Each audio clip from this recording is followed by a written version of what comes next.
എന്താണ് നിങ്ങൾക്ക് ഇതിനെപ്പറ്റി പറയാനുള്ളത്? താങ്കൾ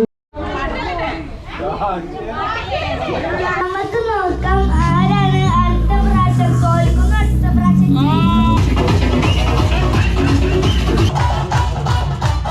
ഷിബുട്ടി, ഖത്തറിൽ നിന്ന് കളിക്കാൻ വേണ്ടി വന്ന ഷിബുട്ടി ഔട്ടായിരിക്കുകയാണ്.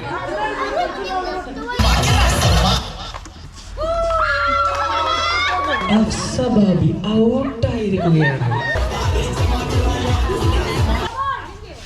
അങ്ങനെ ഷായിബാബിയും ഔട്ടായിരിക്കുകയാണ്.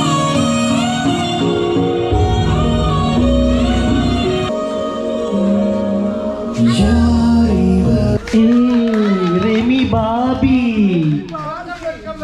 ഔട്ടാ. തിരുവത്ര റെമി ഔട്ടായിരിക്കുകയാണ്. ചാച്ചിനെ തള്ളിക്കൊണ്ട് ശൈലബാബി. ഷെഹാനയോ ശൈലയോ കണ്ടറിയാം നമുക്ക്.